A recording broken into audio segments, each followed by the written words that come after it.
Assalomu alaykum vatan sirtidagi butun aziz Uyg'ur muhojir qarindoshlar. Sizlarga bu so'zimni bizning ma'naviy otimiz, buyuk Alloh ustozimiz, Sharq Turkiston xalqining birlik, barobarlik fidokori, payg'ambar varisi Abdul Ahad Xon Mahsum Hojimning Xitoy kommunist zolim kofirlar tarafidan 86 yoshida 2017-yili 11-oyda shahid qilinib, ta hozirga qadar, ya'ni 2018-yili 5-oyning 28-ga qadar maxfiy saqlanganligidan iborat bu og'ir musibatli xabar bilan boshlamoqchiman.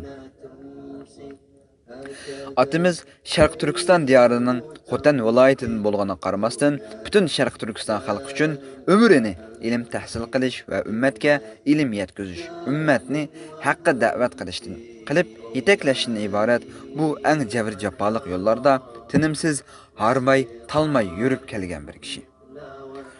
Butun hayoti bo'yicha Sharq Turkiston uchun xizmat qilib, xalq uchun mehnatsiz ter to'kib, Uyg'ur islom ma'rifchiligiga ul asos solgan.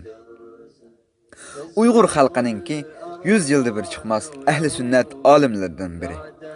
Ustozimiz marhum shahid 20 necha yillik hayoti zolim Xitoy tajovuzchilarining zindon qafaslarida zulm, sitamlar bilan o'tgan.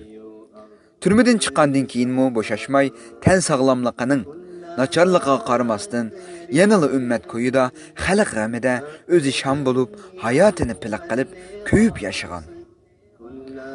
Ustoz hayotida shundoq nasihat qilganki, mening vafotimda meyitimni yerda so'rab, yuzimni yerga qaratib elib meninglar. Va shu holatda ko'minglar deb vasiyat qilgan.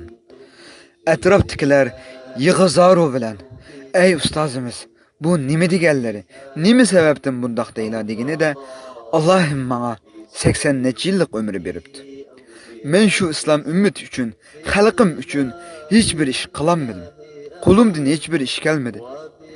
Xalqimga qaraydigan yuzim yo'q degandan iborat, bizlarni bu hayotimizdan numusqa soladigan shu javobni bergan. Ustoz marhumning biz Uyg'ur vafosiz xalqiga singdirgan mehnatlarining ko'pligi va sanoqsizligiga bizlar birer qatim ustozimning xizmatini qilib baqalmadik. Putini bo'lsin-yu sharpiga erishalmadik. Qattiq o'kinish ichida vatan sirtidagi butkul Uyg'ur xalqi va jamoati, ahli ulamo, ustozlar, tashkilot boshliqlari qatorli qarindoshlarimni ustozning musibatiga inna lillahi va inna ilayhi roji'un deyishlikdan iborat bu kalima bilan kifoyalanib qolmasdan, balki jiddiy qarab, darhol g'oyibona janoza namoz o'qish, butun vatan sirtida, butun Uyg'urli bo'lgan joyda g'oyibona janoza namoz o'qish safarbarligi va 40 kunlik duoyi qunut o'qish safarbarligini jiddiy qanot yoydirishni xalq nomidan talab qilaman. Rasul akram sallallohu alayhi va sallam 70 qorining shahadati uchun 40 kunlik duoyi qunut buyurgan.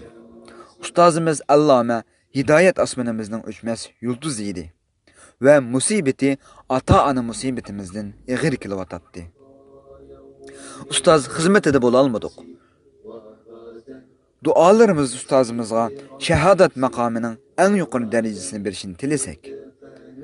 Ustoz uchun 2 rakat nafl navafil namozlarimizni ortiq qilib qo'ysak.